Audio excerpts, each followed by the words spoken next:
fini. Parce que là, j'étais venu enseigner la parole de Dieu. Pour y arriver, il y a des gens qui disent, qui se posent la question, prophète, est-ce qu'un chrétien peut tuer le sorcier? Oui, le chrétien peut tuer le sorcier. Et le chrétien doit tuer le sorcier. Le chrétien a été mandaté de tuer le sorcier. Puisque la Bible même nous dit, dans le livre d'Exode 22, verset 18, tu ne laisseras pas vivre le sorcier ni la sorcière. La Bible est claire dessus. Alors que la Bible te dit d'aimer ton prochain. Mais la Bible te dit qu'il faut tuer le sorcier. La Bible n'a pas dit qu'il faut tuer Satan. La Bible n'a pas dit il faut tuer ton prochain. Non, mais il dit de tuer le sorcier. Pourquoi Dieu l'a dit? Mais beaucoup de personnes aujourd'hui, ils veulent que leurs sorciers meurent.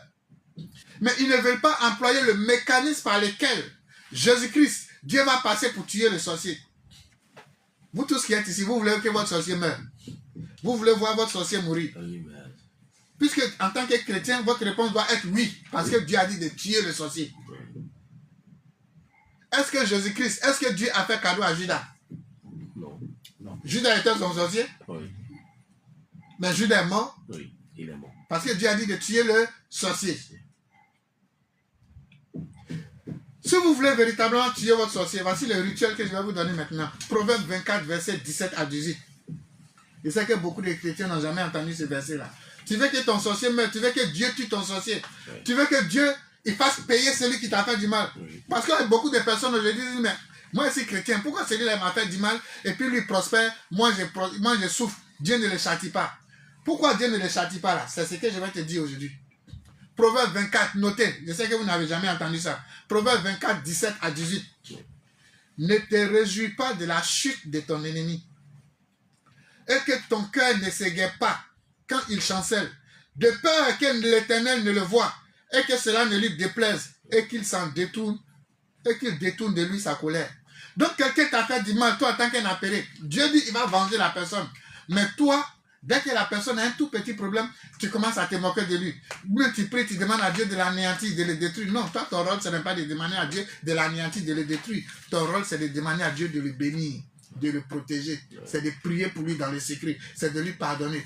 Mais dès que quelqu'un t'a fait du mal et que tu veux que la personne tombe, la personne est la sanction de Dieu, Dieu dit, la Bible te dit, si tu fais cela, Dieu va détourner son regard de celui qui t'a fait du mal. Voilà pourquoi aujourd'hui beaucoup de méchants prospèrent. Parce que ceux à qui ils ont fait du mal ne respectent pas le mécanisme par lequel Dieu doit passer pour les venger.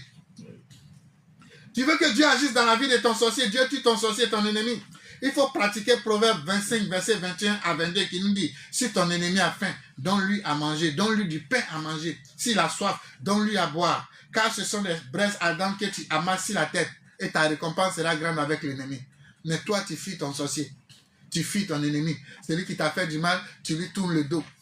C'est vrai, on n'a pas dit de marcher avec celui qui t'a fait du mal 2 ou 3 fois. Mais dans ton cœur, il faut lui accorder ton pardon. Si tu pries, il faut prier pour lui. Il faut l'aimer. Si tu te demandes de l'argent que tu en as, il faut lui donner. Si tu as de l'eau à nasser, qu'il a besoin d'eau, il faut lui donner. C'est-à-dire qu'il faut t'occuper de lui. Mais toi, ton pasteur dit ta maman est sorcière, ton papa est sorcier. Et si c'était vrai, toi en retour, tu dois faire quoi? C'est de le nourrir, c'est de le bénir, c'est de l'honorer. Pour que Dieu puisse faire ton palabre. Mais toi, tu ne le fais pas. Tu n'auras pas de récompense avec l'Éternel. Donc si aujourd'hui, tu veux que ton sorcier, Dieu tue ton sorcier, tu veux que Dieu te venge, tu sais désormais ce que tu dois faire. Donc, sur ce point, je pense que vous avez les outils nécessaires pour savoir comment tuer vos ennemis sans payer 5 francs. Sans courir derrière le prophète pour dire non, prophète, vous faites un rituel pour moi, rituel de protection pour dépenser l'argent gratuitement. Voici le comportement que tu dois avoir pour que Dieu puisse tuer ton sorcier.